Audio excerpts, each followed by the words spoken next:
പതുക്കെ 2-3 ഇടി ഇടിച്ച് എനിക്ക് അവന്മാരുടെ മുമ്പിൽ ഒന്ന് ഷൈൻ ചെയ്യണം. അങ്ങേയറ്റം അപഹാസ്യമായ തീരുമാനങ്ങളായിരുന്നു കേന്ദ്ര വാർത്താവിനിമയ പ്രക്ഷേപണ മന്ത്രാലയത്തിൻ്റേത്. അയ്യോ, എന്നിട്ട് എന്ത് പറ്റി? ഉദാഹരണത്തിന് ബീഫ് എന്ന പേരിലുള്ള സ്പാനിഷ് സിനിമയുടെ പ്രദർശന അനുമതി അവർ നിഷേധിച്ചു. അത് ഞങ്ങൾ അങ്ങ് സഹിച്ചു. എന്താണ് കാരണം?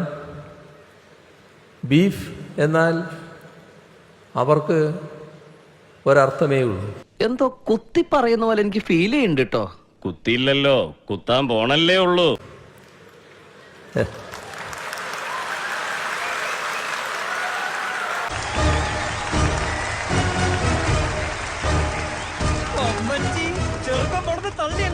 എന്നാൽ ബീഫ് എന്ന ഭക്ഷണ പദാർത്ഥവുമായി സിനിമക്ക് പുലബന്ധം പോലും ഇല്ലായിരുന്നു.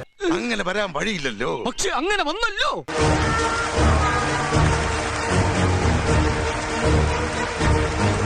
സ്പാനിഷ് ജനപ്രിയ സംഗീതമായ ഹിപ്പ് ഹോപ്പ്, ആ ഹിപ്പ് ഹോപ്പുമായി ബന്ധപ്പെട്ട സിനിമയായിരുന്നു അത്. അവർക്ക് ഇവിടെ വലിയ പരിചയം പോരാ ബൈ.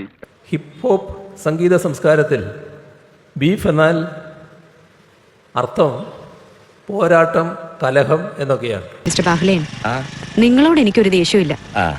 വിവരമില്ലായ്മ ഒരു കുറ്റമല്ലല്ലോ. അതെ, ഇത് തിരിച്ചറിയാതെ ബീഫ് എന്ന് കേട്ടയുടൻ ഇവിടുത്തെ ബീഫാണ് എന്ന് കണക്കാക്കി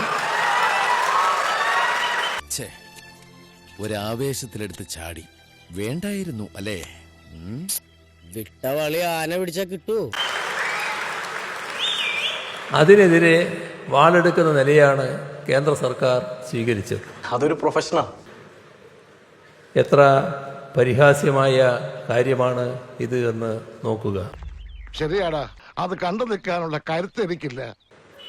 ഒടുവിൽ താങ്കൾ ഉദ്ദേശിക്കുന്ന ബീഫല്ല ഇതെന്ന് മനസ്സിലായപ്പോഴാണ് അതുൾപ്പെടെയുള്ള സിനിമകൾക്ക് പ്രദർശന അനുമതി നൽകുന്നത്.